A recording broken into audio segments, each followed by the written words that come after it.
Hello everyone, welcome to my channel Net Education. So this channel is for all the NT-UGC NET and JRF aspirants, those who are preparing for education subject paper 2. So friends, today's session going to be really important क्योंकि आज के session में हम सारी जो committees, commissions, जो reports और रेजुलेशंस वगैरह आए थे प्रायर इंडिपेंडेंस यानी कि प्री इंडिपेंडेंस, आज़ादी से पहले जो इस्टेब्लिश हुई थी, गठित हुई थी इंडिया में, हम उसको यहाँ पे डिटेल में डिस्कस करने वाले हैं. ये सेशन बहुत इंपॉर्टेंट होने वाला है. इस सेशन के अंदर हम चार्टर एक्ट जो 1813 में आया था, अल्फाइंस्टाइन रिपोर्ट 1823 में, Macaulay minutes 1835, Wood dispatch, Hunter commission, university commission, तो इन सबको हम डिटेल में डिस्कस करने वाले हैं. ठीक है, तो सेशन को एंड तक जरूर देखना. अगर कोई भी डाउट है तो can ask me in comment section below. Also अगर आपको कोई भी डाउट होता है किसी भी टॉपिक से रिलेटेड जो मैं आज पढ़ा रही हूँ, तो आप मेरे टेलीग्राम ग्रुप पे भी ज्वाइन हो सकते हो, जिसका लिंक मैंने डिस्क्रिप्शन बॉक्स में आपको प्रोवाइड कर दिया है. ठीक है, तो चलिए स्टार्ट करते हैं आज का session without getting delay. So friends, first let's understand about, यहाँ पे हम बात तो कर रहे हैं सारी की सारी कमेटीज और कमीशंस की इन हायर एजुकेशन की. यहाँ पे जो भी कमेटीज और कमीशन स्पेसिफिकली हायर एजुकेशन के लिए आई थी, तो यहाँ पे कौन कौन सी थी. सो बिफोर अंडरस्टैंडिंग कि यहाँ पे कौन कौन सी कमिटीज और कमीशंस आई थी, फर्स्ट हम ये अंडरस्टैंड कर लेते हैं कि हायर एजुकेशन क्या है. ठीक है, आई नो आपको ये काफ़ी लेम और बेसिक लैंग्वेज में पता होगा कि हायर एजुकेशन क्या है. सो फ्रेंड्स, यहाँ पे हायर एजुकेशन हम यहाँ पे क्या डिफाइन करता है, एक इस तरह की एजुकेशन जो हम मेनली 12 साल के बाद स्कूलिंग में हम लेते हैं. स्कूल के बाद 12 साल हो जाते हैं तो हम बाद में इस हायर एजुकेशन को लेते हैं. ठीक है, यहाँ पे आप का मेन मोटिव क्या है हायर एजुकेशन का, ना सिर्फ एजुकेशन लेना. मेन मोटिव यहाँ पे ये है कि ये एक तरह की अपॉर्चुनिटी प्रोवाइड करता है सभी पर्सन को कि वो क्रिटिकली किसी चीज़ को रिफ्लेक्ट कर पाए, क्रिटिकली किसी चीज़ को यहाँ पे एनालिसिस कर पाए. तो आपको हायर एजुकेशन इस तरह से सक्षम बनाती है कि आप सिर्फ यहाँ पे स्पून फीडिंग ना करो. जो आपके दिमाग में डाला जा रहा है ड्यूरिंग द स्कूल, जो स्कूल ड्यूरेशन में जो टीचर आपको इन्फॉर्मेशन फीड करती थी आपके दिमाग में, तो यहाँ पे हायर एजुकेशन में जब आप आते हो तो आपके अंदर वो एबिलिटी जनरेट हो जाती है कि हर चीज़ को आप क्वेश्चन करने लग जाए, क्रिटिकल एनालिसिस करने लग जाए, आप लोगों के साथ किस तरह से इंटरेक्ट कर पाओ, किस तरीके से सोशली आप डेवलप हो पाओ, इकोनॉमी डेवलप हो पाओ, कल्चर और मॉरल नॉर्म्स को आप सीख पाओ, स्पिरिचुअलिटी की तरफ जा पाओ. तो ये सारे के सारे डेवलपमेंट आपके किस में होते हैं, हायर एजुकेशन में होते हैं. ठीक है, यहाँ पे जो आपको हायर एजुकेशन होती है वो बहुत इंपॉर्टेंट होती है हमारे सर्वाइवल के लिए. अगर हमने यहाँ पे हायर एजुकेशन नहीं लिए तो हम सबके लिए बहुत ही कठिन हो जाता है कि अपना सर्वाइवल कर सके, अपने बेसिक नीड्स को फुलफिल कर सके. यहाँ पे आप देखोगे आपको एक तरह की डेफिनेशन देखने को मिलेगी कि हायर एजुकेशन क्या है. एक तरह की एजुकेशन वो डिफाइन कर रहा है कि after the completing the 12 years of schooling और equivalent and it is a duration of at least 9 months यानी कि full time after completing 10 years of schooling. ठीक है, is of the duration of at least 3 years. ये वही आपको बता रहा है कि स्कूल के 12 साल बाद जो आप एजुकेशन ले रहे हो ग्रेजुएशन लेवल पे, पोस्ट ग्रेजुएशन लेवल पे, डॉक्टर लेवल पे, तो ये हमारी हायर एजुकेशन के अंदर इंक्लूडेड होती है. अगर हम यहाँ पे आईशी की रिपोर्ट के अकॉर्डिंग देखें, ठीक है, आईशी की रिपोर्ट के अकॉर्डिंग यहाँ पे देखें तो वो क्या कहता है, all India survey of higher education, इसके अकॉर्डिंग क्या है, ये कहता है कि एजुकेशन हमारी इस तरीके से होनी चाहिए जो एक इंडिविजुअल के अंदर जनरल नेचर डेवलप कर सके, वोकेशनल प्रोफेशनैलिटी की तरफ लेकर जाओ, टेक्निकल वो पर्सन के अंदर टेक्नैलिटी को वो इम्प्रूव कर सके. ठीक है, इस तरीके की ये एजुकेशन है. अब फ्रेंड्स, हमारी मेनली जो एजुकेशन होती है ये आईशी की सर्वे के अकॉर्डिंग 3 तरीके के इंस्टीट्यूशंस में डिवाइडेड होती है. अब ये 3 तरीके के इंस्टीट्यूशंस क्या है, मेनली जो आईशी के सर्वे के अकॉर्डिंग हमारी 3 तरीके की इंस्टीट्यूशन है जो हायर एजुकेशन आपको प्रोवाइड करते हैं. एक तो यूनिवर्सिटी लेवल पे आपको एजुकेशन प्रोवाइड की जाती है, एक आपको यहाँ पे प्रोवाइड की जाती है कॉलेज और इंस्टीट्यूशंस लेवल पे. ठीक है, जो ऐसे कॉलेजेस जो किसी यूनिवर्सिटी से एफिलिएटेड होते हैं, और आपको स्टैंड अलोन इंस्टीट्यूशंस. तो ये सारे के सारे इंस्टीट्यूशंस है, टाइप्स ऑफ इंस्टीट्यूशंस है जो आपको हायर एजुकेशन प्रोवाइड करते हैं.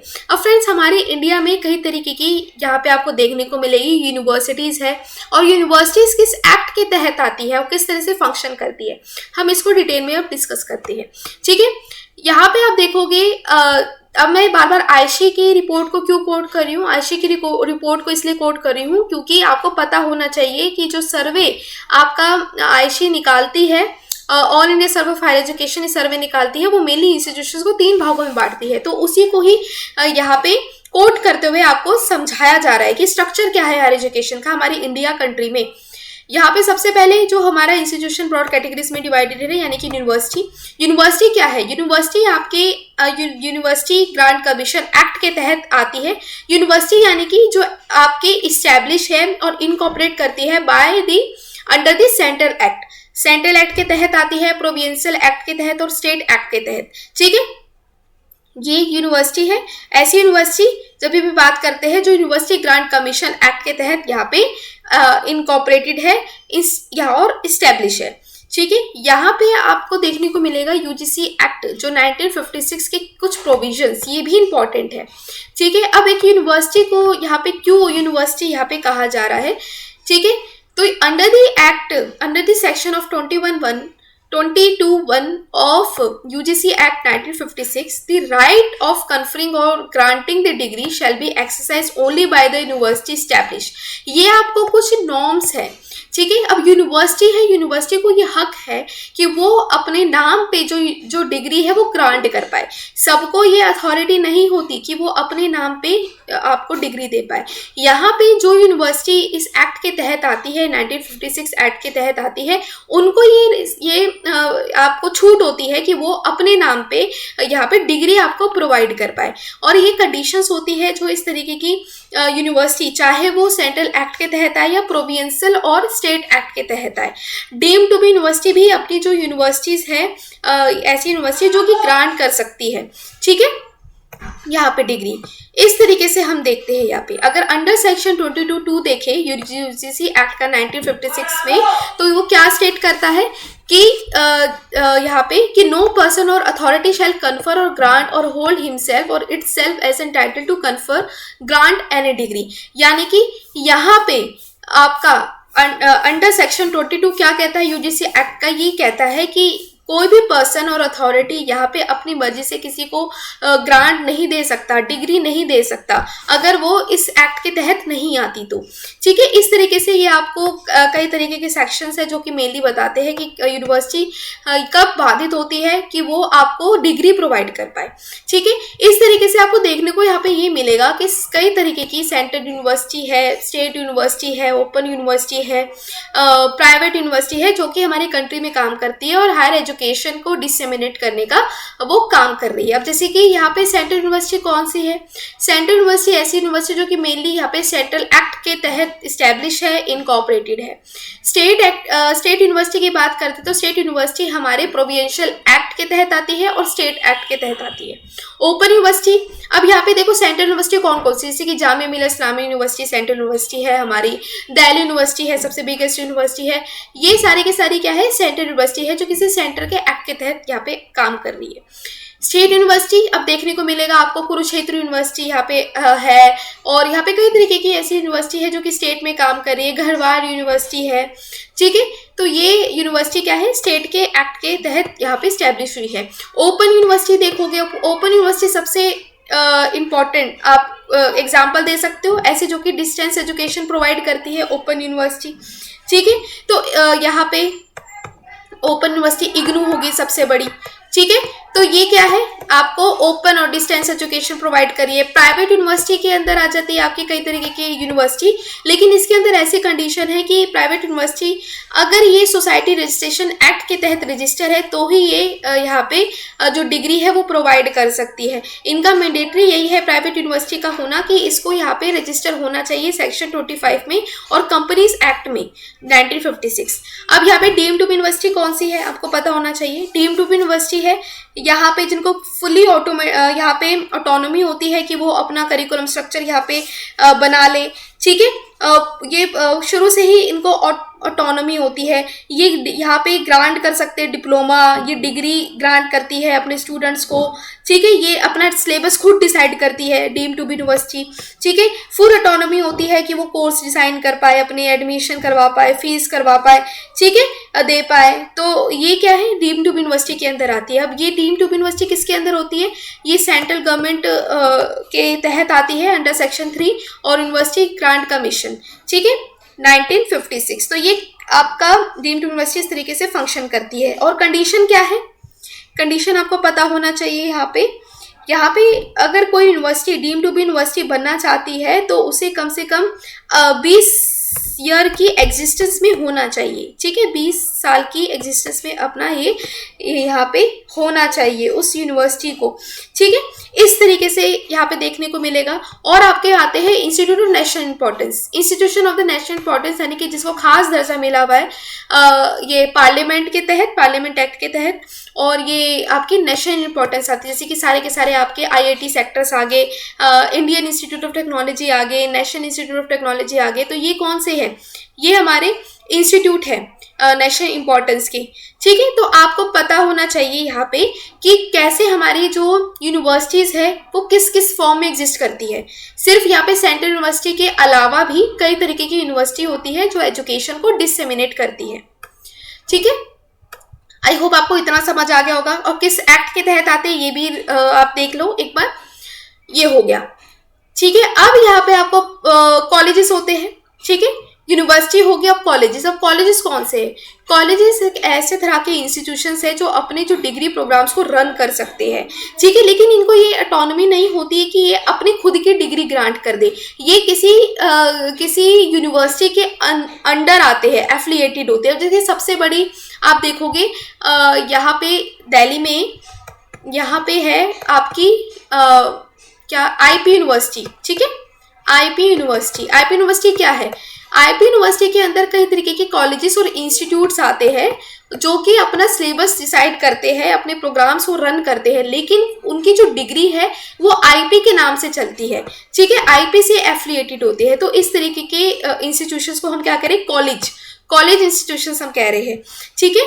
यहाँ पे IP यूनिवर्सिटी सबसे बिगेस्ट एग्जाम्पल है यहाँ पे, ठीक है। अब यहाँ पे दिल्ली यूनिवर्सिटी है, दिल्ली यूनिवर्सिटी क्या है, अपनी डिग्री दिल्ली यूनिवर्सिटी के नाम से ही तो वो देती है, बाकी उसके अंडर कई तरीके के कॉलेजेस आपको देखने को मिलेंगे, ठीक है। यहाँ पे आप देखोगे कई तरीके के ऑफशोर कैंपस भी होते हैं, ठीक है, ऑफशोर कैंपस भी यहाँ पे इन्वॉल्व होते हैं हमारे कॉलेज और इंस्टीट्यूशंस में, जो किसी यूनिवर्सिटी से एफिलिएटेड होते हैं और अपने कोर्स को यहाँ पे चला रहे होते हैं, आउट ऑफ इंडिया वो एग्जिस्ट करते हैं, ठीक है। और कुछ ऐसे भी इंस्टीट्यूशंस होते हैं जो कि बाहर से इंडिया में आते हैं, लेकिन उनका जो मेन जो यूनिवर्सिटी जिससे वो एफिलिएटेड होते हैं वो कहीं बाहर होते हैं। तो इस तरीके से आपको देखने को मिलेगा, ठीक है। आई होप आपको इतना समझ आया होगा किस तरीके से यहाँ पे सेग्रीगेट होती है। फिर आता है आपका यहाँ पे स्टैंड अलोन इंस्टीट्यूशंस।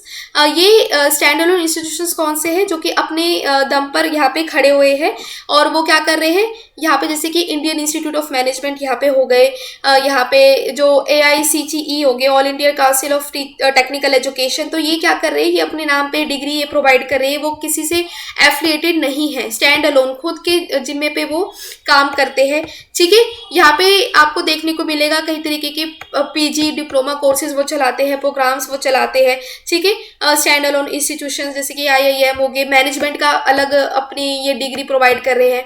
और टेक्निकल एजुकेशन की फील्ड में आप देखोगे जैसे कि all India council of technical education ये डिप्लोमा अवार्ड करती है, ठीक है। तो इस तरीके से क्या है, किसी यूनिवर्सिटी से एफिलिएटेड नहीं होती, खुद की डिग्री अपनी ये प्रोवाइड कर रहे हैं, ठीक है। ये हो गया आपका। अब आई होप आपको इतना समझ आया होगा ये सारे के सारे कि किस स्ट्रक्चर में हमारी जो यूनिवर्सिटी है वो यहाँ पे एग्जिस्ट करती है। अब बारी आती है फ्रेंड्स हमारी बिफोर इंडिपेंडेंस यानी कि प्री इंडिपेंडेंस सारे के सारे कमिटीज को एक्ट को डिस्कस करने में। और फ्रेंड्स ये जो सेशन है आपको मतलब आगे का जो पूरा प्रोसीजर है कि चार्टर एक्ट कब आया, ये सब कब आया, तो आपको इस एज अ स्टोरी की तरह याद करना है, ठीक है। अगर स्टोरी की तरह याद करोगे तो इंटरेस्टिंग लगेगा, ठीक है। समझना है, मेनली इसको रटना नहीं है, समझना है स्टोरी की फॉर्म में। अब आपके लिए स्टोरी की फॉर्म में मैं आपको समझाती हूँ एक एक करके, जो जो इम्पोर्टेंट टॉपिक, जो जो इम्पोर्टेंट लाइन है, पॉइंट है उसको आप नोट डाउन करते रहना मेरे साथ साथ, ठीक है। और मैं आपको बताते जाऊंगी कि कौन कौन से इंपॉर्टेंट पॉइंट है जो कि आपसे एग्जाम में पूछे जाते हैं स्टोरी के फॉर्म में, ठीक है। स्टोरी के फॉर्म में इसको लर्न करना है। सबसे पहले फ्रेंड्स यहाँ पे चार्टर एक्ट आया था 1813 में, ठीक है। 1813 में सबसे पहले चार्टर एक्ट यहाँ पे आया था। अगर हम देखें यहाँ पे इसकी हिस्ट्री बड़ी इंटरेस्टिंग है। यहाँ पे क्योंकि प्रायर इंडिपेंडेंस है, यहाँ पे इंडिपेंडेंस से पहले भी आपको कई तरीके के फैक्ट्स देखने को मिलेंगे। यहाँ पे कई तरीके के वेस्टर्न इमिग्रेंट्स आए थे हमारे इंडिया में 17th सेंचुरी में, ठीक है। मेनली वो कौन से थे, जैसे कि 1498 में देखोगे तो वास्को डी गामा यहाँ पे आए थे, ठीक है। वो कौन थे, वो पोर्तुगीज वॉयजर थे। पोर्तुगीज वॉयजर यानी कि मल्ला होते हैं ना, जो नाविक होते हैं पुर्तगाल के, वो यहाँ पे आए थे, ठीक है।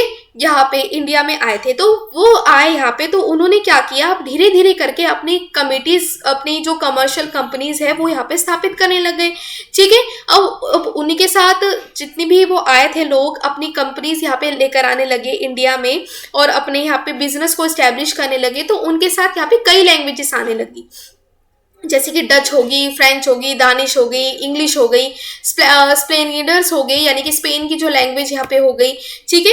और इसके साथ साथ ना सिर्फ इन्होंने अपनी जो लैंग्वेजेस हैं वो यहाँ पे इंट्रोड्यूस करी इंडिया के नेटिव्स लोगों के बीच में, लेकिन इसके साथ साथ इन्होंने क्या किया, अपनी जो क्रिश्चियन मशीनरीज होती है उनका भी यहाँ पे वो प्रमोट करने लगे, ठीक है। क्रिश्चियन मशीनरीज को यहाँ पे वो प्रमोट करने लगे, उनको लोगों, हमारे इंडिया के लोगों के बीच फैलाने लगे। यहाँ पे कई तरीके के ट्रेडर्स थे इंग्लैंड में जो स्टैब्लिश हुए थे, तो उन्होंने क्या किया, उन्होंने यहाँ पे ईस्ट इंडिया कंपनी लगाना स्टार्ट कर दी, ठीक है। इंडिया में ईस्ट इंडिया कंपनी है वो यहाँ पे जो ट्रेडर्स थे इंग्लैंड के, इन्होंने यहाँ स्टैब्लिश की, ठीक है। और इनको परमिशन कब मिली थी, 1601 में, ठीक है। यहाँ पे क्या था, इन्होंने ये ऑब्जर्व किया कि हमारे इंडिया में उस समय पे जो पॉलिटिकल सिस्टम है वो वीक है, और इन्होंने देखा कि पॉलिटिकल सिस्टम तो वीक है, तो इसका फायदा उठा के इन्होंने कई तरीके की कंपनीज, मतलब दो गुना स्पीड में वो स्टैब्लिश करने लगे और ज़्यादा से ज़्यादा अपनी क्रिश्चियनिटी को हमारे लोगों के बीच फैलाने लगे, ठीक है। और यहाँ पे जब उन्होंने अपनी क्रिश्चियन मशीनरीज यहाँ पे फैलाने लगी, क्रिश्चियनिटी यहाँ पे फैलाने लगे, तो तब जाके यहाँ पे आपका चार्टर जो एक्ट है उसका यहाँ पे गठन हुआ, ठीक है। 1793 में, यानी कि 1793 में यहाँ पे जो मिस्टर रॉबर्ट विल्बर फोर्स थे, जो कि मेंबर थे ब्रिटिश पार्लियामेंट के, वो क्या चाहते थे, यहाँ पे एक तरह का एक्ट बने कि वो अपने एजुकेशन को यहाँ पे बढ़ावा दे, ठीक है। एजुकेशन को वो यहाँ पे इंट्रोड्यूस करे, ठीक है, ये इंपॉर्टेंट था। इसके अलावा यहाँ पे आपका देखने को मिलेगा कि 1793 में जो मिस्टर रॉबर्ट विल्बर फोर्स थे, जो मेंबर थे ब्रिटिश पार्लियामेंट के, वो क्या करना चाहते थे, एक तरह का क्लॉज यहाँ पे ऐड करना चाहते थे एजुकेशन रिफॉर्म में। उन्होंने क्या किया, यहाँ पे मशीनरीज तो लगाई, अपनी मशीनरीज लगाई, और मशीनरीज का क्या काम था, ना सिर्फ क्रिश्चियनिटी फैलाना, लेकिन इसके साथ साथ एजुकेशन भी देना, स्कूल एजुकेशन के को यहाँ पे प्रमोट करना। लेकिन यहाँ पे ये ऑब्जर्व किया कि यहाँ पे सिर्फ क्रिश्चियनिटी को फैलाया जा रहा है, जो एजुकेशन के हित में काम होना चाहिए वो नहीं हो रहा। तो इसलिए इन्होंने क्या किया, इसके अंदर इंटरवेंशन किए, ठीक है, कि किस तरीके से हम हायर एजुकेशन को भी डील कर पाए, उसके साथ में उसको भी हम यहाँ पे प्रमोट कर पाए। तो उसके लिए क्या किया, इन्होंने जो चार्टर एक्ट बनाया था उसके अंदर यहाँ पे चेंजेस लाने का सजेशन दिया, ठीक है, चेंजेस लाने का सजेशन दिया, जिसका रिजल्ट ये निकला कि जो क्रिश्चियन मिशनरी है वो हमारे इंडिया में पूरी तरह से उन्होंने कब्जा कर लिया, क्रिश्चियनिटी को फैलाने लगी और यहाँ पे एजुकेशन को बढ़ावा देने लगी। इसके अंदर क्या हुआ, इन्होंने चार्टर एक्ट के तहत जो हमारी जो इंग्लिश लैंग्वेज है उसको यहाँ पे कंपलसरी कर दिया, ठीक है। यहाँ पे इन्होंने कहा कि यहाँ पे जो भी एजुकेशन सिस्टम होना चाहिए वो सारा का सारा इंग्लिश में होना चाहिए, ठीक है। यहाँ पे 1817 में, ठीक है, यहाँ पे 1817 में हिंदू कॉलेज भी इस्टेब्लिश हुआ था कलकत्ता में, ठीक है, उसी दौरान, उसी पीरियड में 1817 में, क्योंकि 1830 में तो एक्ट बन गया और फिर बाद में जाके यहाँ पे 1817 में एक हिंदू कॉलेज इस्टेब्लिश हुआ, ठीक है, हिंदू कॉलेज इस्टेब्लिश हुआ था सबसे पहले। कहाँ पे, कलकत्ता में इस्टेब्लिश हुआ था, ये लिख लो, कलकत्ता में यहाँ पे एक्स्टैब्लिश हुआ था, जो कि लेटर क्या बन गया, प्रेसिडेंसी बन गया, प्रेसिडेंसी यूनिवर्सिटी बन गई थी 2010 में, ठीक है, जो कि बाद में क्या बन गया, प्रेसिडेंसी यूनिवर्सिटी बन गई, PRESIDENCY, प्रेसिडेंसी यूनिवर्सिटी बन गई थी, ठीक है, इसी पीरियड के दौरान। अब यहाँ पे जो प्रेसिडेंसी यूनिवर्सिटी है जो बन गई, अब इसका काम था यहाँ पे एजुकेशन, हायर एजुकेशन को देना, ठीक है। यहाँ पे पूरा का पूरा जो एजुकेशन सिस्टम था वो इंग्लिश में बदल गया, मतलब सारा का सारा जो मीडियम ऑफ इंस्ट्रक्शंस है वो लोगों को, इंडिया के लोगों को भी वो इंग्लिश में यहाँ पे प्रोवाइड करने लगे। इसके साथ साथ यहाँ पे वेस्टर्न लिटरेचर यहाँ पे पढ़ाने लग गए, साइंस की नॉलेज देने लगे हमारे इंडियन नेटिव्स को, ठीक है, और यहाँ पे जो क्रिश्चियनिटी कंपलसरी कर दी, ठीक है। तो इस तरीके से यहाँ पे हुआ। फिर बाद में जाके जो कुछ एजुकेशन इम्प्लीकेशंस दी थी चार्टर एक्ट ने, ठीक है, इसके अकॉर्डिंग क्या था, इन्होंने यहाँ पे मॉडर्न इंडियन एजुकेशन को की फाउंडेशन यहाँ पे लेड कर दी, फाउंडेशन यहाँ यानी कि नींव यहाँ पे बढ़ा दी। और इन्होंने किस तरीके से नींव यहाँ पे गठित करते गए, किस तरह से नींव यहाँ पे मजबूत करते गए, तो ये आपको एक तरह से दिया है कि यहाँ पे जो कंपनी थी, ठीक है, जो ईस्ट इंडिया कंपनी ने यहाँ पे रिस्पॉन्सिबिलिटी ले ली इंडिया के लोगों को एजुकेट करने की, ठीक है, इंडिया के लोगों को यहाँ पे एजुकेट करने की। और with this and in the view company, यहाँ पे कंपनी को क्या किया, एक्सपेंडिचर दिया गया 1 लाख रुपए का, ठीक है, हर साल उसको यहाँ पे दिया जाता था। इसके अलावा यहाँ पे देखोगे कि जो हमारा जो सिस्टम था एजुकेशन ग्रांट का, वो यहाँ पे इनिशिएट हो गया था 1813 में, ठीक है। यहाँ पे जो कंपनी क्या करती थी, एक तरह वो यूज होती थी प्रोवाइड करने के लिए occasional financial aid indirectly through machinery, ठीक है, इनडायरेक्टली इनको मशीनरी से जो एजुकेशन था वो जो आपको फंड था वो प्रोवाइड होता था, और वो धीरे धीरे करके यहाँ पे लोगों को एजुकेशन वो प्रोवाइड करने लगी, ठीक है। यहाँ पे जो स्टेट सिस्टम ऑफ एजुकेशन था वो बिगन हो गया था चार्टर एक्ट के तहत। यहाँ पे प्राइवेट एंटरप्राइजेस भी आने लगे थे, और यहाँ पे कई तरीके के नॉन ऑफिशियल एंटरप्राइजेस भी काम करने लगी, ठीक है। इस तरह की जो मशीनरी ने यहाँ पे क्या अलाउ किया कि पूरी तरह से आप जो एजुकेशन सिस्टम है उसे इंग्लिश में कर दो यहाँ पे। और 1817 में उसी के ही रिगार्डिंग यहाँ पे आपका हिंदू कॉलेज आ गया था, ठीक है। तो आई होप ये आपको इतना समझ आया होगा चार्टर एक्ट से रिलेटेड क्या क्या इन्फॉर्मेशन थी, कि सबसे पहले यहाँ पे पुर्तगालीज वॉयजर आए थे जिन्होंने यहाँ पे इंडिया में एक तरह से कब्जा कर लिया था, और यहाँ पे ईस्ट इंडिया कंपनी आई थी जिसका जिम्मा दिया गया था उन्हें एजुकेशन प्रोवाइड करने का। वीक पॉलिटिकल सिस्टम था जिसका फ़ायदा उठा के इन्होंने धीरे धीरे करके क्रिश्चियनिटी अपनी स्प्रेड करने लगे, क्रिश्चियनिटी यहाँ पे स्प्रेड करने लगे, मशीनरीज यहाँ पे बनाने लगे, मशीनरीज बनाने लगे। तो यहाँ पे इन्होंने क्या किया, ये खुश नहीं हुए कि यहाँ पे सिर्फ मशीनरी क्या काम करती थी कि सिर्फ स्कूल एजुकेशन को प्रमोट करती थी।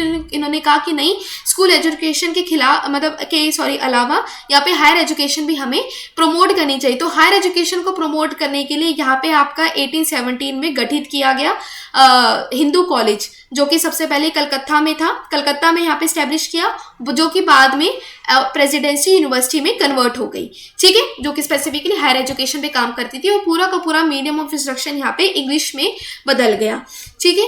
यहाँ पे ये पूरा का पूरा चार्टर एक्ट का आपको हिस्ट्री दी हुई है। आई होप यह आपको पहली बार सुनने को मिली होगी, इससे पहले आपने कहीं किसी पे डिस्कस नहीं की होगी। हिस्ट्री बहुत ही इंटरेस्टिंग थी, ठीक है। नेक्स्ट देखिए, नेक्स्ट हमारा आता है अल्फाइंस्टाइन रिपोर्ट। ये भी आपका उसी समय आई थी, ठीक है। ये कब आई थी, इसका जो दौर था वो 1823 में ये इस्टेब्लिश हुई थी ये रिपोर्ट, और ये भी उसी के बाद की है, मतलब 1823 में जब 1813 में जब चार्टर एक्ट आया था उसी के बाद ये अल्फाइंस्टाइन रिपोर्ट निकल कर आई थी। सो फ्रेंड्स, यहाँ पे जो बॉन्ड स्टॉर्ट एल्फिंस्टाइन थे, ये क्या थे, ये स्कॉटिश हिस्टोरियन थे, जो कि क्या थे, को फाउंडर थे और फेलो थे रॉयल ज्योग्राफिकल सोसाइटी के, और सिविल सर्वेंट थे। इन्होंने एज अ गवर्नर काम किया था बॉम्बे में 1819 में। एल्फिंस्टोन क्या थे, वो उनको कई तरीके की लैंग्वेजेस यहाँ पे आती थी, ठीक है। उन्होंने कई तरीके की इंडियन जो लैंग्वेजेस थे, जैसे कि यहाँ पे फारसी हो गई और कई तरीके की लैंग्वेजेस है, तो उससे ये उनको मास्टरी थी इसके ऊपर। एल्फिंस्टोन कहते थे कि उनका ये मानना था कि वो इंडियन कल्चर को बहुत ज़्यादा प्यार करते हैं, इंडियन से वो काफ़ी लव करते हैं, इंडिया से। तो उसी को ही यहाँ पे कहा गया कि जो एल्फिंस्टन थे वो क्या करते थे, उनका मेन गोल था कि लोगों के लिए काम करना, उनके वेलफेयर के लिए काम करना, यहाँ पे अपने करियर को किस तरीके से, जो पीयर्स है उनके करियर को किस तरीके से एडवांस करना ताकि वो अच्छे से अच्छा मनी यहाँ पे डेवलप कर पाए, अपना मनी वो अर्न कर पाए। ठीक है, तो ये इनका मेन मकसद था। अब आप देखोगे यहाँ पे 1817 और 1818 में जो एल्फिंस्टन थे उन्होंने यहाँ पे वो पोस्ट हो गए थे दक्कन में। ठीक है, ब्रिटिश एडमिनिस्ट्रेशन को असिस्ट करने में, वो दक्कन में यहाँ पे यहाँ पे शिफ्ट हो गए, पोस्ट हो गए ब्रिटिश एडमिनिस्ट्रेशन को यहाँ पे हेल्प करने के लिए। तो 1819 में उनको रिवॉर्ड दिया गया था गवर्नरशिप का। ठीक है, बॉम्बे में। यहाँ पे जो मिनट थे, मिनट उनके अकॉर्डिंग क्या था, यहाँ पे इन्होंने कहा कि यहाँ पे जो एजुकेशन सिस्टम है ये अच्छा नहीं है, ये भी थोड़ा नाखुश थे। इन्होंने कहा कि यहाँ पे आपको ज़रूरत है कि कई तरीके के अपॉइंट करने की, सॉरी यहाँ पे कई तरीके के, एक मिनट इसको मैं थोड़ा नीचे, हाँ ठीक है, इन्होंने यहाँ पे रिकमेंड की थी कि यहाँ पे कई तरीके की अपॉइंटमेंट करो, डिस्ट्रिक्ट एग्जामिनेशन ऑफिसर्स की, स्कूल सुपरवाइजर्स की ट्रेनिंग करवाओ टीचर्स की, ताकि हमारा जो एजुकेशन सिस्टम है वो एनहांस हो सके। इसके साथ साथ यहाँ पे जो एल्फिंस्टाइन ने एक अपना जो इंस्टीट्यूशन सेटअप किया था 1834 में बॉम्बे में। ठीक है, 1834 में बॉम्बे में यहाँ पे इन्होंने स्टैब्लिश किया था। इसके साथ साथ यहाँ पे मिनट ने जो एजुकेशन था इनके अकॉर्डिंग, मिनट ऑन एजुकेशन जो 1824 में इन्होंने यहाँ पे एडवोकेट किया था इंडियन इंस्टीट्यूशंस को, और इन्होंने एक तरह का यहाँ पे ग्राफ्ट करने का फेवर यहाँ पे दिया था कि आप क्या करो, जो इंडियन एजुकेशन है उसको आप ग्राफ्ट करो, किससे, वेस्टर्न करिकुलम से, ट्रेडिशनल इंडियन लर्निंग पे। ठीक है, तो ये इन्होंने प्रस्ताव रखा था, किसने, एल्फिंस्टाइन ने अपनी रिपोर्ट पे तैयार की थी, और इन्होंने कहा था कि यहाँ पे जो इंडियन जो इंस्टीट्यूशंस है उसको आप क्या करो, ग्राफ्ट करो वेस्टर्न करिकुलम से। ठीक है, वेस्टर्न करिकुलम से उनको आप ग्राफ्ट करो। तो ये इन्होंने एक तरह का सजेशन अपनी एल्फिंस्टाइन रिपोर्ट में दिया था। इसके अलावा इन्होंने क्या कहा था कि यहाँ पे ज़्यादा से ज़्यादा अपॉइंट करने की ज़रूरत है, डिस्ट्रिक्ट एग्जामिनेशन ऑफिसर्स की, स्कूल सुपरवाइजर्स की, यहाँ पे ट्रेनिंग करवाओ टीचर्स की। ठीक है, यहाँ पे सेटअप करो यहाँ पे, और एल्फिंस्टाइन इंस्टीट्यूशन यहाँ पे सेटअप भी हुआ था 1834 में बॉम्बे में। ठीक है, जो कि एक तरह से न्यू बिगनिंग थी जो हायर एजुकेशन के लिए। ठीक है, ये इंपॉर्टेंट था जो कि एल्फिंस्टाइन रिपोर्ट के अंदर आया था। ठीक है, ये आपके 1823 में आई थी। फिर आता है आपका यहाँ पे मकॉले मिनट। मकॉले मिनट कौन थे, ये भी इंपॉर्टेंट है, ये भी आपको देखने को मिलेगा। जो मकॉले मिनट थे, मकॉले मिनट का जो फुल नेम था यहाँ पे वो क्या था, लॉर्ड मकॉले। ठीक है, लॉर्ड मकॉले इनका फुल नेम यहाँ पे था। इन्होंने ये क्या थे, ये लैंड हुए थे इंडिया में जून 10 में 1834 में, और ये इमीडिएटली अपॉइंट हो गए थे as a president of general committee. ठीक है, पब्लिक इंस्ट्रक्शन में। ठीक है, यहाँ पे 1835 में मकॉले ने क्या किया था, हमारे जो एजुकेशन थी उसको यहाँ पे सपोर्ट किया था। ठीक है, और इन्होंने यहाँ पे वेस्टर्न लर्निंग को स्प्रेड करना और इंग्लिश जो लैंग्वेज यहाँ पे स्प्रेड करना, ये इनका मेन मोटिव था कि यहाँ पे इन्होंने सजेस्ट किया कि सारा का सारा जो एजुकेशन होनी चाहिए वो इंग्लिश मीडियम में होनी चाहिए, यहाँ पे डिफ्यूजन होना चाहिए, वो इंग्लिश एजुकेशन का ज़्यादा से ज़्यादा यहाँ पे होना चाहिए। क्यों ऐसा कहते थे वो इसलिए कहते थे कि यहाँ पे इन्होंने कोट लिखा था कि we must at present do our best to form a class of a person Indian in blood and colour and English in taste. मतलब हमें क्या करना है, लोगों के जो डिफरेंट पीपल है, जो इंडियन के नेटिव्स है, उनको क्या करो, इंग्लिश को कंपलसरी कर दो, इस तरह से कंपलसरी कर दो कि उनका जो जायका है वो बदल जाए, वो इंग्लिश बन जाए। ठीक है, और उनके जो मोरल्स है, जो ओपिनियंस है, जो इंटेलेक्ट्स है, वो भी इंग्लिश में कन्वर्ट हो जाए। इस तरीके से आप उनको एजुकेशन यहाँ पे प्रोवाइड करो कि वो पूरा इंग्लिश को यहाँ पे इम्पोर्टेंस देने लगे, खून में ही उनकी इंग्लिश आप डाल दो। यहाँ पे इन्होंने क्या किया, सारे के सारे जो ऑफिशियल जो काम होते थे, ऑफिशियल जो लैंग्वेज होती थी कोर्ट की, वो भी इंग्लिश में कन्वर्ट कर दी। पहले जो ऑफिशियल काम होते थे वो दूसरी लैंग्वेजेस में होते थे, लेकिन बाद में क्या हुआ, इन्होंने इंग्लिश को कंपलसरी कर दिया। इन्होंने इंग्लिश को इतना स्प्रेड किया कि यहाँ पे जो कोर्ट की जो लैंग्वेज ही बदल गई, वो मीडियम ऑफ इंस्ट्रक्शन इंग्लिश होने लग गया। मकाले क्यों फेवर में थे, इनका काफी बड़ा मोटिव था कि वो क्यों फेवर में थे इंग्लिश के, और क्यों इन्होंने रिजेक्ट करी थी हमारी सारी की सारी अरेबिक और संस्कृत लैंग्वेज को। वो इसलिए कहते थे कि इन्होंने कहा कि आगे जाके इंग्लिश ही सबसे इंपॉर्टेंट होगी हम सबके लिए, यहाँ पे अरेबिक और संस्कृत उतनी इंपॉर्टेंट नहीं है, ये हमारे लिए इतनी कामगर साबित नहीं होगी जितनी इंग्लिश हमारे लिए है।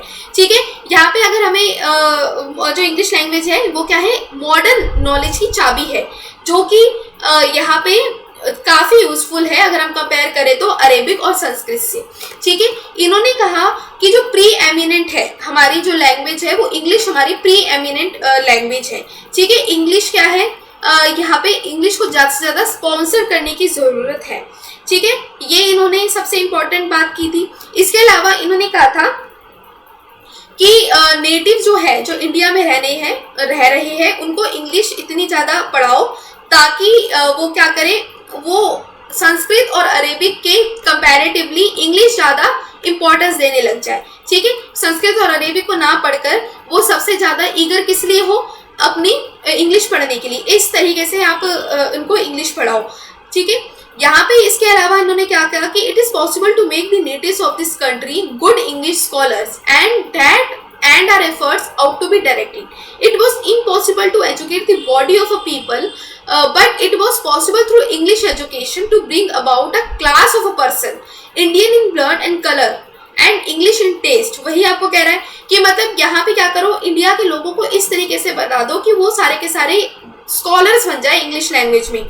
ठीक है, उनके खून में, उनके रगों में इंग्लिश दौड़ने लगे। और इसके साथ साथ यहाँ पे वो सारे के सारे मासेस है, जो इंडिया के जो लोग हैं, मासेस में इंग्लिश लैंग्वेज को वो कॉम्प्रीहेंड करने लग जाए और वो इम्पोर्टेंस देने लग जाए। इस तरीके से आप इंग्लिश लैंग्वेज को प्रमोट करो। ठीक है, इसके अलावा इन्होंने क्या किया, ये इंग्लिश को प्रमोट करने के अलावा यहाँ पे इन्होंने सजेस्ट किया था और वो बिल्ड करना चाहते थे एक तरह का सेकुलर, ठीक है, सेकुलर और साइंटिफिक, सेकुलर और साइंटिफिक एटमॉस्फेयर बिल्ड करना चाहते थे हमारी कंट्री में, इंडिया में।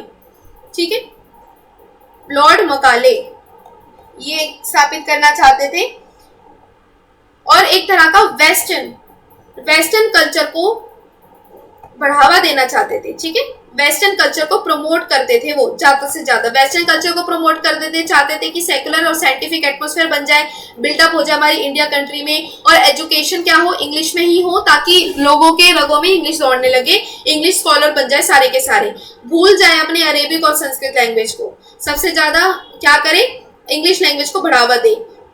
ठीक है, आई होप आपको इतना समझ आया होगा। अभी तक हमने 3 चीजें पढ़ ली है। सबसे पहले हमने क्या पढ़ा, रिकॉल करो। सबसे पहले हमने यहाँ पे चार्टर एक्ट पढ़ा था जो 1813 में आया था, उसकी हिस्ट्री आपको पता चल गई कि किस तरीके से यहाँ पे वो स्टैब्लिश हुई थी। फिर आपका आता है एल्फिंस्टाइन रिपोर्ट। एल्फिंस्टाइन रिपोर्ट भी उसी दौर में ही है जब एल्फिंस्टाइन ने अपनी रिपोर्ट तैयार की थी। उन्होंने बताया था कि यहाँ पे एजुकेशन सिस्टम है, उसमें एनहांसमेंट की जरूरत है, टीचर्स को यहाँ पे ट्रेनिंग दो, ज़्यादा से ज़्यादा अपॉइंटमेंट करो एग्जामिनेशन ऑफिसर्स का, स्कूल सुपरवाइजर्स का यहाँ पे अपॉइंटमेंट करो। और उसी दौर में यहाँ पे 1834 में बॉम्बे में आपका जो एल्फिंस्टाइन इंस्टीट्यूशन भी सेटअप हो गया था। ठीक है, ये हमने पढ़ा। फिर हमने लॉर्ड मकाले के बारे में पढ़ा, यानी कि मकॉले मिनट्स 1835 में थे। इन्होंने कहा कि सारे का सारा जो मीडियम ऑफ इंस्ट्रक्शन इंग्लिश में कर दो, ताकि लोग जो इंडियन नेटिव्स है वो इंग्लिश स्कॉलर्स बन जाए, इंग्लिश को ही ज़्यादा इंपॉर्टेंस देने लग जाए। ठीक है, और इसके अलावा ये चाहते थे कि एक तरह का सेकुलर और साइंटिफिक जो एटमॉस्फेयर है वो इंग्लिश में ही, मतलब वो इंडिया में बिल्ड करो, और उसके साथ साथ यहाँ पे वेस्टर्न वर्ल्ड को ज़्यादा बढ़ावा दो, वेस्टर्न कल्चर को ज़्यादा प्रमोट करो। और सारे के सारी इन्होंने जो कोड की लैंग्वेज है वो इंग्लिश मीडियम कर दी, मतलब इंग्लिश में ही वो कन्वर्ट कर दी। ठीक है, तो ये हो गया। इसके अलावा अब बारी आती है वुड डिस्पैच की। ये 1854 में आया था। वुड डिस्पैच क्या है, सो फ्रेंड्स ये भी देख लेते हैं। सो वुड डिस्पैच ना मेनली चार्ल्स वुड के नाम पे पड़ी थी। ठीक है। और डिस्पैच क्या है? डिस्पैच आपका एक तरह का प्रस्ताव है, ठीक है। मतलब वुड ने क्या प्रस्ताव दिया था, वुड डिस्पैच के नाम से जाना जाता है, यानी कि प्रस्ताव क्या था, इसका प्रस्ताव क्या है आपका, वुड ने क्या प्रस्ताव दिया था, वुड ने क्या डिस्पैच दिया था 1854 में। तो ये देख लेते हैं। जो चार्ल्स वुड थे ये प्रेसिडेंट थे किसके, बोर्ड ऑफ कंट्रोल के of English east India company के, ठीक है। और ये क्या थे, ये सेक्रेटरी भी थे स्टेट ऑफ इंडिया के, ठीक है। इसके अलावा यहाँ पे इनका काफी ग्रेट इम्पैक्ट था हमारे एजुकेशन को डिसेमिनेट करने में।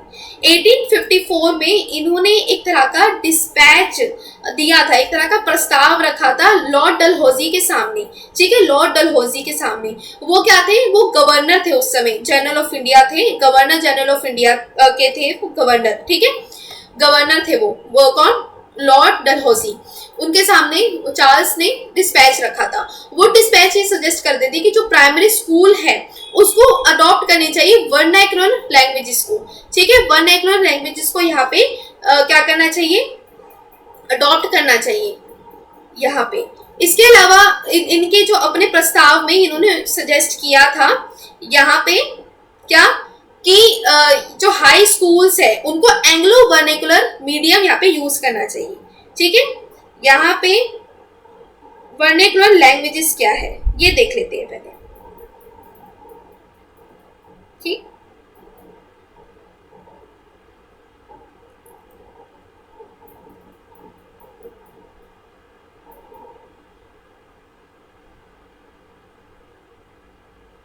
यहाँ पे जो वर्नाक्युलर लैंग्वेजेस आपका मेनली मतलब है नेटिव लैंग्वेजेस, ठीक है, native languages, native languages, vernacular languages यहाँ पे है, ठीक है।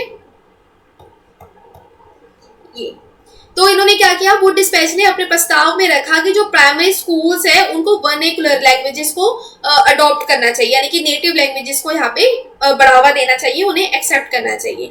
इन्होंने अपने इस डिस्पैच में सजेस्ट किया कि हाई स्कूल्स को क्या यूज करना चाहिए, एंग्लो वर्नाक्युलर मीडियम यहाँ पे यूज करना चाहिए। और जो यहाँ पे English should be the medium for college level education, और इंग्लिश को क्या होना चाहिए, कॉलेज लेवल एजुकेशन का यहाँ पे मीडियम होना चाहिए इंग्लिश। और यहाँ पे इसके साथ साथ वुड डिस्पैच को क्या कंसिडर करते थे, मग्न कार्ता ऑफ इंग्लिश भी कहते थे, मग्न कार्ता, ठीक है, इंग्लिश के नाम से भी ये जाने जाते थे, मग्न कार्ता ऑफ इंग्लिश कहते थे इन्हें, ठीक है। इसके अलावा इन्होंने अपने डिस्पैच में ये रिकमेंड किया कि यहाँ पे यूनिवर्सिटी एस्टैब्लिश करनी चाहिए, ठीक है। यूनिवर्सिटी 3 तरीके की प्रेसिडेंसी टाउन में होनी चाहिए यूनिवर्सिटी, एक कलकत्ता में, एक बॉम्बे में और एक मद्रास में, ठीक है। कलकत्ता में, बॉम्बे में और मद्रास में 3 तरीके की यूनिवर्सिटी का एस्टैब्लिशमेंट होना चाहिए। अब यहाँ पे जो यूनिवर्सिटी ऑफ कैलकाटा थी, कैलकाटा यानी कि कलकत्ता यहाँ पे जो थी वो क्या थी, वो इनकॉर्पोरेट हुई थी कब, यहाँ पे लिख देती हूँ मैं, यहाँ पे जो यूनिवर्सिटी ऑफ कैलकाटा, यूसी लिख दूं, यूसी से पता चल जाएगा, यूनिवर्सिटी ऑफ कैलकाटा यहाँ पे कब इनकॉर्पोरेट हुई थी, कब आई थी, ये 24 जैन 1857 में ये स्टैब्लिश हुई थी, ठीक है। इन्होंने यहाँ पे कहा कि स्टैब्लिश करनी चाहिए यहाँ पे, और स्टैब्लिश हुई कब थी, 1857 में ये स्टैब्लिश हुई थी। इसके अलावा यहाँ पे यूनिवर्सिटी ऑफ कैलकाटा के अलावा यहाँ पे यूनिवर्सिटी ऑफ बॉम्बे, ठीक है, या बॉम्बे में जो यूनिवर्सिटी है वो स्थापित हुई, कब हुई थी, 18 जुलाई को हुई थी, ठीक है, 18 जुलाई को हुई थी, ये भी इसी उसमें हुई थी समय में, 1857 में। और इसके अलावा यहाँ पे मद्रास में, ठीक है, मद्रास प्रेसिडेंसी टाउन में, मद्रास में यानी कि चेन्नई में, UC लिख देती हूँ, नहीं चेन्नई हो जाएगा, फिर मद्रास लिख दो MAD, ठीक है, यू मद्रास, यू में ऐड करके, कब आई थी, ये 5 सितंबर, ठीक है, 5 सितंबर 1857 को ये गठित हुई थी, स्टैब्लिश हुई थी, ठीक है। वुड ने क्या डिस्पैच किया था, क्या प्रस्ताव रखा था कि यहाँ पे रिकमेंड की थी कि यहाँ पे 3 तरीके की यूनिवर्सिटी प्रेसिडेंसी टाउन में, कलकत्ता, बॉम्बे, मद्रास में इस्टेब्लिश होनी चाहिए। और ये इस्टेब्लिश कब कब हुई थी, आपकी कलकत्ता 24 जनवरी को आई थी, जो आपकी बॉम्बे थी वो 18 जुलाई को आई थी, और मद्रास यहाँ पे 5 सितंबर को आई थी, ठीक है। और इन्होंने कहा था कि university would confer the degrees to the successful candidates after passing the examination. यहाँ पे क्या करना है, यूनिवर्सिटी का कोई कन्फर करो कि वो डिग्री यहाँ पे दे अपने बच्चों को जो कि सक्सेसफुली यहाँ पे वो पास हुआ है एग्जामिनेशन में, ठीक है। और यहाँ पे जो यूनिवर्सिटी है उसको यहाँ पे ऑर्गेनाइज करो department, not only of English but also in Arabic, Sanskrit, Persian. अब ये देख लो, ये बड़ा ट्विस्ट आया। यहाँ पे मकौले ने सब कुछ बर्बाद कर दिया। मतलब यहाँ पे मकौले ने क्या किया कि सिर्फ और सिर्फ इंग्लिश को बढ़ावा दो। यहाँ पे इन्होंने कहा कि एंग्लो वर्निकुलर लैंग्वेजेस यहाँ पे पढ़ाओ। क्यों आप इनकी लैंग्वेजेस को, नेटिव लैंग्वेजेस को खराब कर रहे हो? क्यों नहीं दे रहे उनको लैंग्वेज, मतलब उनको क्यों नहीं पढ़ने दे रहे अपनी नेटिव लैंग्वेज में? तो उन्होंने कहा कि ना सिर्फ यहाँ पे संस्कृत पढ़ाओ, लेकिन इसके अलावा यहाँ पे अरेबिक भी पढ़ाओ, यहाँ पे इंग्लिश के अलावा अरेबिक भी पढ़ाओ, संस्कृत भी पढ़ाओ, पर्शियन भी पढ़ाओ, ठीक है। ये सब कुछ यहाँ पे उनको लैंग्वेजेस को इम्पोर्टेंस दो। ये वुड डिस्पैच ने कहा था अपने प्रस्ताव में, उन्होंने बताया था, चार्ल्स वुड ने, ठीक है। तो ये पूरी की पूरी स्टोरी थी। आई होप आपको इतना समझ आ गया होगा वुड डिस्पैच ने क्या क्या किया था। इसके अलावा जो वुड डिस्पैच ने विमेन एजुकेशन को बढ़ावा दिया, इन्होंने बताया कि अपने प्रस्ताव में रखा कि यहाँ पे गवर्नमेंट को सपोर्ट करना चाहिए विमेन एजुकेशन को, ठीक है। वुमेन एजुकेशन को ज़्यादा से ज़्यादा प्रमोट करो। यहाँ पे इन्होंने इंपॉर्टेंस दी फीमेल एजुकेशन को इंडिया में, ठीक है। यहाँ पे उन्होंने यहाँ पे ऑब्जर्व किया कि इंडिया में उतनी चलित नहीं है कि आप वुमेन को एजुकेशन यहाँ पे प्रोवाइड करो। तो उन्होंने कहा कि नहीं, आप गर्ल्स को भी एजुकेशन दो। ये भी इम्पोर्टेंट है उन सबके लिए कि गर्ल्स को भी इक्वली एजुकेशन यहाँ पे मिले, ठीक है। इसके अलावा यहाँ पे वुमेन एजुकेशन के अलावा यहाँ पे ट्रेनिंग के बारे में भी बात की। टीचर्स की ट्रेनिंग भी कराओ यहाँ पे, टीचर्स की हर लेवल पे, स्कूल लेवल पे भी, कॉलेज लेवल पे भी यहाँ पे टीचिंग यहाँ पे प्रोवाइड करो। और यहाँ पे क्वालिफाइड जो टीचर्स है उनको बेटर पे स्केल करने की भी बात की गई। यहाँ पे ट्रेनिंग स्कूल्स भी बनवाओ टीचर्स के लिए, इंजीनियरिंग, मेडिसिन और लॉस की फील्ड से जो रिलेटेड है, ताकि उनको टाइम टू टाइम ट्रेनिंग दे पाए, ठीक है। स्कॉलरशिप भी दी जाती थी टीचर्स को यहाँ पे ट्रेनिंग पीरियड के दौरान। इसके अलावा यहाँ पे इन्होंने कहा कि प्रोफेशनल एजुकेशन को बढ़ावा दो। ये भी प्रस्ताव रखे हैं उन्होंने, वुड डिस्पैच ने प्रस्ताव रखे हैं, ठीक है। इन्होंने क्या किया कि एनकरेज करना है प्रोफेशनल एजुकेशन, आपको पढ़ाओ, वोकेशनल एजुकेशन को प्रमोट करो, एनकरेजमेंट करो, ताकि हर किसी को एम्प्लॉयमेंट मिले और अनएम्प्लॉयमेंट की स्थिति पैदा ना हो। तो ये इन्होंने अपने वुड डिस्पैच में रिकमेंड किया था, ठीक है। आई होप आपको समझ आ गया होगा वुड डिस्पैच में क्या क्या थी। इनको बगनिकाता ऑफ इंग्लिश भी के नाम से भी जाने जाते हैं। इन्होंने 3 तरीके की रिकमेंड की थी। यूनिवर्सिटी की स्टैब्लिश होनी चाहिए कलकत्ता, मद्रास और बॉम्बे में, जो कि अलग अलग टेनोवर में स्थापित हुई थी। आपकी यूनिवर्सिटी ऑफ कलकत्ता 24 जनवरी को आई थी, और आपकी जो चेन्नई है वो 5 सितंबर आई थी, और आपका जो बॉम्बे है वो 18 जुलाई को आया था, ठीक है। इसके अलावा इन्होंने वुमेन एजुकेशन के बारे में बात की, ट्रेनिंग करवाओ टीचर्स की, प्रोफेशनल एजुकेशन भी प्रोवाइड कराओ। इसके साथ साथ इन्होंने कहा कि जो भी आप बच्चों को पढ़ा रहे हो हाई लेवल पे, हाई स्कूल लेवल पे, तो उनको एंग्लो वर्निकुलर लैंग्वेज को भी प्रमोट करो और उनकी नेटिव लैंग्वेज को भी प्रमोट करो। वर्निकुलर लैंग्वेजेस उनको वो प्रोवाइड करो, ठीक है, इंग्लिश के अलावा। तो आई होप ये आपको समझ आ गया होगा। नेक्स्ट बारी आती है आपकी हंटर कमीशन की। अब हंटर कमीशन भी इंटरेस्टिंग है। सॉरी, हंटर कमीशन क्या है? जो 1882 और 1883 में आई थी, ठीक है। हंटर कमीशन आपकी किसने प्रिसाइड की थी? सर विलियम हंटर ने, ठीक है। इनका नाम ही सर हंटर था, इन्हीं के नाम से कमीशन का नाम बन गया था। इसके अलावा यहाँ पे ये अपॉइंट हुए थे बाय लॉर्ड रिपन, ठीक है। लॉर्ड रिपन ने इनको अपॉइंट किया था, ठीक है। इसके अलावा जो हंटर कमीशन थी ये कब कॉन्स्टिट्यूट हुई थी? ये 3 अप्रैल 1882 में कॉन्स्टिट्यूट हुई थी। After the request of the general council of education was made to Ripon, ठीक है। रिक्वेस्ट किसकी थी कि यहाँ पे हंटर कमीशन को कॉन्स्टिट्यूट करना है? रिपन की रिक्वेस्ट पे।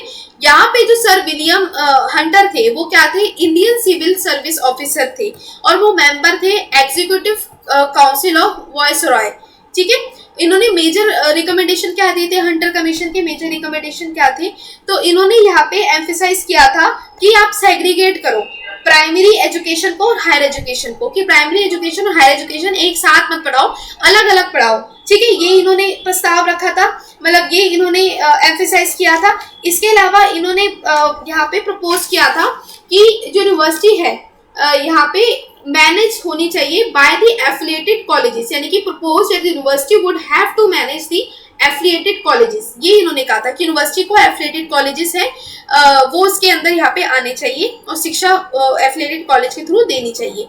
इसके अलावा इन्होंने प्रेफरेंस दी थी लिटरेट कैंडिडेट्स को गवर्नमेंट जॉब्स में, ठीक है।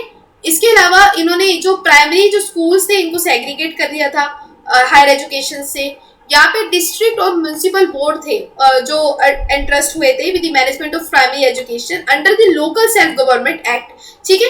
इसके अलावा जो सेकेंडरी स्कूल थे वो यहाँ पे स्टैब्लिश हुए थे बाय प्राइवेट पार्टीज। इन्होंने कहा कि सेकेंडरी स्कूल से इसको स्टैब्लिश करो प्राइवेट पार्टीज के थ्रू और फंड प्रोवाइड करो गवर्नमेंट के थ्रू, ठीक है यहाँ पे। इसके अलावा सेकेंडरी स्कूल करिकुलम को रिवाइज करने की जरूरत है, एकेडमिक और वोकेशनल कोर्सेज को डाइवर्सिफाइड करने की जरूरत है डिफरेंट ब्रांचेस में। तो ये इन्होंने रिकमेंडेशन दिए थे, हंटर कमीशन के कुछ रिकमेंडेशन थे, ठीक है। यहाँ पे जो मशीनरी स्कूल्स है उसको डिस्करेज किया गया कि यहाँ पे, क्योंकि इन्होंने ऑब्जर्व किया कि मशीनरी जो थे वो अपना धर्म ज्यादा फैला रहे थे, काम कम कर रहे थे। तो इन्होंने कहा कि यहाँ पे मशीनरी स्कूल्स को खत्म करो, क्या आप मशीनरी स्कूल्स को बढ़ावा देना, आप क्या करो यहाँ पे इंडियन पार्टिसिपेशन होना चाहिए प्राइवेट स्कूल सिस्टम में, ठीक है यहाँ पे। और इसके अलावा यहाँ पे विमेन की एजुकेशन को बढ़ावा देना चाहिए, ये इन्होंने कहा था हंटर कमीशन, ठीक है। आई होप इतना समझ आ गया होगा। नेक्स्ट देखो, नेक्स्ट हमारा है इंडियन यूनिवर्सिटी कमीशन, यानी कि 1902 में ये आई थी। अब ये क्या बात करती है, ये लॉर्ड क्रूजन ने अपॉइंट की थी इंडियन यूनिवर्सिटी कमीशन 1902, लॉर्ड क्रूजन, ठीक है। लॉर्ड क्रूजन ने ये अपॉइंट की थी इंडियन यूनिवर्सिटी कमीशन, ठीक है, इन द ईयर 27 जनवरी 1902, ठीक है। और when he appoints the commission, sir Thomas Raleigh was its chairman. Sir Thomas Raleigh कौन थे, चेयरमैन थे इंडियन यूनिवर्सिटी कमीशन के। ये लिख लो फ्रेंड्स, ये बहुत इंपॉर्टेंट है, हाईलाइट कर रखा है मैंने, जो जो हाईलाइट करा वो सब कुछ लिख लो। लॉर्ड क्रूजन ने यहाँ पे उन्होंने अपॉइंट की थी इंडियन यूनिवर्सिटी कमीशन, और यहाँ पे जो सर थॉमस रेले थे, सर थॉमस रेले चेयरमैन थे यूनिवर्सिटी इंडियन यूनिवर्सिटी कमीशन के। मेन क्या था पर्पस इस कमीशन का, कि आपको प्रमोट यहाँ पे इम्प्रूव करना है प्रॉब्लम को और कंडीशंस को, जो एजुकेशन की जो कंडीशंस है, जो प्रॉब्लम्स है, इनको हमें इम्प्रूव करने की जरूरत है, ठीक है यहाँ पे। इसके अलावा कुछ इंपॉर्टेंट रिकमेंडेशन इन्होंने दिए थे। मेन फीचर्स क्या आते हैं इस कमीशन के, कि फर्स्ट पार्ट कंटेन करना measures of extending the share of activity of university. यहाँ पे क्या करना, जो यूनिवर्सिटी के जो शेयर्स ऑफ एक्टिविटी है उसको एक्सटेंड करना और शेयर ऑफ यूनिवर्सिटी एक्टिविटीज के साथ को डील करना, ठीक है। ये इनका मेन फीचर्स थे। कुछ रिकमेंडेशन इन्होंने दिए थे, रिकमेंडेशन देख लेते क्या क्या थे। रीऑर्गेनाइज करना, जो करंट एडमिनिस्ट्रेटिव स्ट्रक्चर यूनिवर्सिटीज का उसको रीऑर्गेनाइज करने की जरूरत है। कमीशन ने यहाँ पे रिकमेंड किया था कि यहाँ पे जो सीनेट, जो कोर्ट है ना सीनेट, उसके जो साइज को आपको रिड्यूस करना है, ठीक है। और यहाँ पे लिमिट करना है मेंबरशिप को, और यहाँ पे इंट्रोड्यूस करना है सिस्टम ऑफ रेजिग्नेशन, ठीक है। सिस्टम ऑफ रेजिग्नेशन यहाँ पे इंट्रोड्यूस करना है, यहाँ पे रिड्यूस करना है साइज को, किसको, सीनेट के साइज को, कोर्ट के साइज को यहाँ पे रिड्यूस करने की जरूरत है।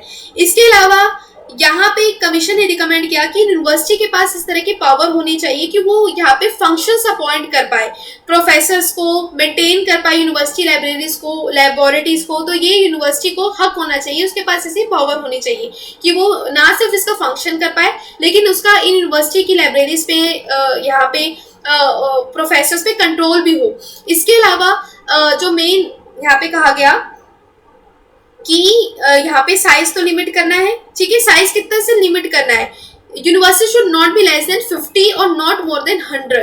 नंबर ऑफ फेलोज कितने होने चाहिए, 50 से ना सिर्फ कम और 100 से ना ज्यादा होने चाहिए, ठीक है। यहाँ पे fellow should have his office for a period of 5 years। मतलब यहाँ पे जो यूनिवर्सिटी में काम कर रहे हैं फेलो, यहाँ पे लाइफ टाइम मत करो उन्हें, फेलो को यहाँ पे 5 साल का टेन्योर रखो उनके ऑफिस में, कि 5 साल तक वो काम कर सके। इसके अलावा जो ओल्डर यूनिवर्सिटीज थी उनको यहाँ पे क्या करा, the number of elected fellows were fixed at 20 and 15 for others too. यहाँ पे जो ओल्ड यूनिवर्सिटीज में जो नंबर ऑफ इलेक्टेड फेलोज थे उनके नंबर यहाँ पे फिक्स कर दिए 20 से 15, ठीक है। ये इंपॉर्टेंस दी गई, ठीक है। इसके अलावा एक लास्ट यहाँ पे condition for the affiliation of the university were clearly laid down and intended to be rigorously observe. इन्होंने कहा कि जो यूनिवर्सिटीज है उसका यहाँ पे एफिलिएट करो, ठीक है।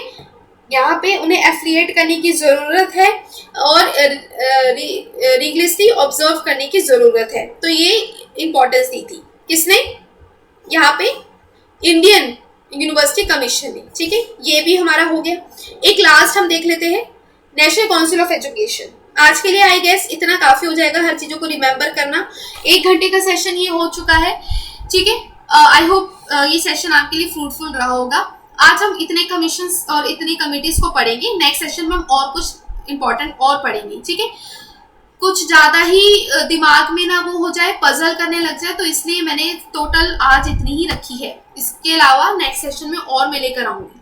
ठीक है, अब ये देख लो, नेशनल काउंसिल ऑफ एजुकेशन क्या है, 1906 में जो नेशनल काउंसिल ऑफ एजुकेशन थी, कब फॉर्म हुई थी, 1906 में फॉर्म हुई थी by the result of the contemporary controversy. अब यहाँ पे कई कंट्रोवर्सी हुई थी, तभी जाके नेशनल काउंसिल ऑफ एजुकेशन बनी थी। अपने नाम से, अपने दम पे यहाँ पे national council of education I थी।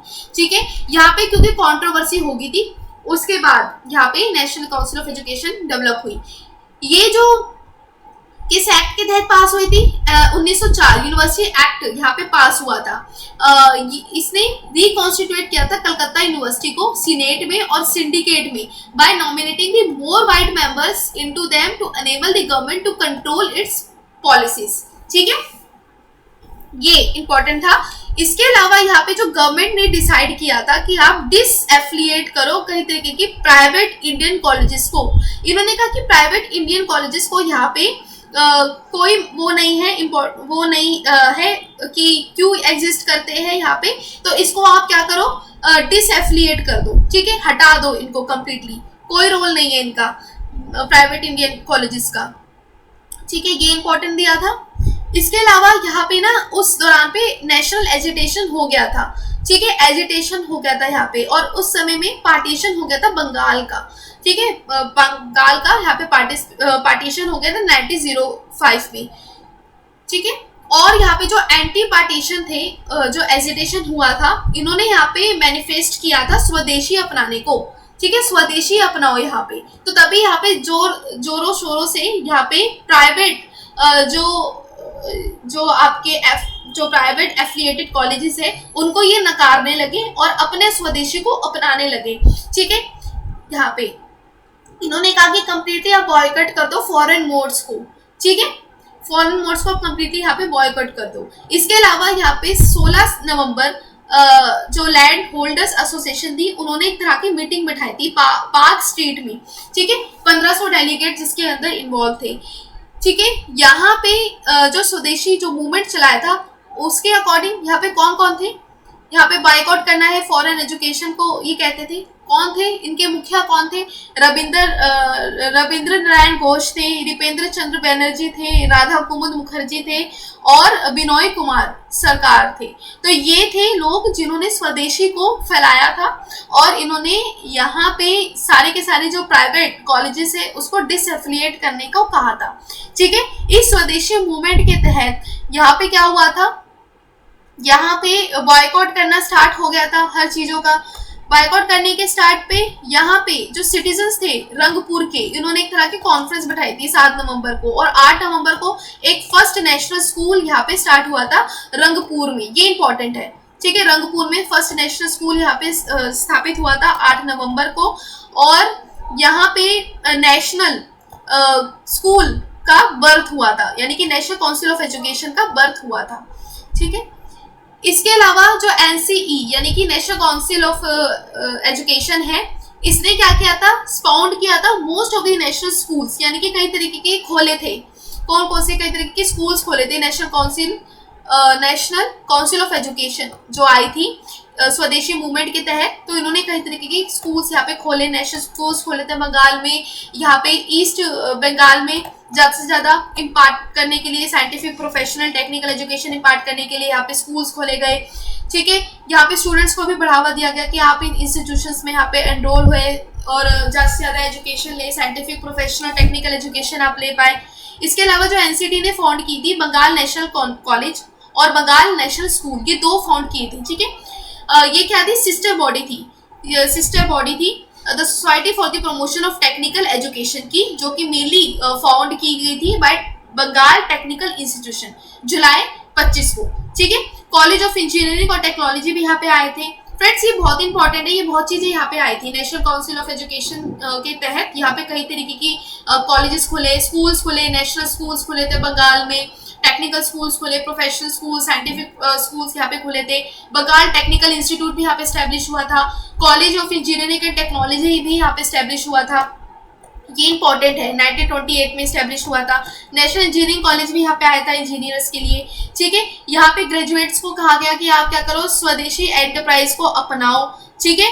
यहाँ पे इसके अलावा यहाँ पे जादवपुर यूनिवर्सिटी भी आई थी, ठीक है। जादवपुर यूनिवर्सिटी भी आई थी जो कि सबसे बड़ी यूनिवर्सिटी वहाँ पे बन गई थी, ठीक है।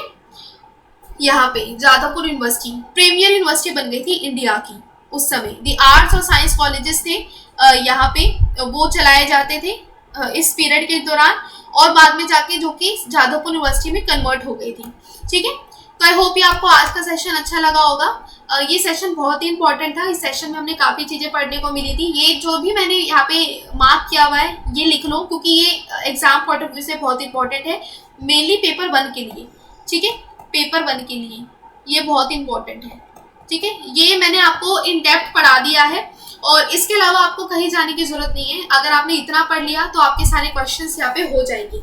इससे रिलेटेड मैं आपको इवनिंग में आज कोशिश करती हूँ कि क्वेश्चंस बनाऊं और आपको क्वेश्चंस दूं, ताकि आपकी और प्रैक्टिस हो जाए। जो आपने यहाँ पे आज पढ़ा है मॉर्निंग में वो आपको रिवाइज हो जाए इवनिंग में, ठीक है। तो इससे रिलेटेड मैं क्वेश्चंस भी बना दूंगी आपके लिए इवनिंग तक, ठीक है। और अगर इससे रिलेटेड कोई भी डाउट है तो आप मेरे से पूछ सकते हो अपने कमेंट सेक्शन में, ठीक है, यहाँ पे। इसके अलावा फ्रेंड्स ये आज हमने टोटल 7 कमिटीज, प्रायर इंडिपेंडेंस जो कमिटीज है, कमीशन से, इसको डिस्कस कर लिया, ठीक है। नेक्स्ट सेशन में हम आगे की करेंगे। अगर कोई भी डाउट है तो आप मेरे से पूछ सकते हो कमेंट सेक्शन में, ठीक है। ये मेरा टेलीग्राम लिंक है, यहाँ पे आप ज्वाइन कर सकते हो। इसके अलावा यहाँ पे आप मेरा जो यूट्यूब का जो चैनल है इसको भी आप ज्वाइन कर सकते हो for the further notification and updates. आज के लिए फ्रेंड्स इतना ही। कैसा लगा session? You can provide me a feedback also. Till then stay blessed, enjoy learning and see at home. Thank you.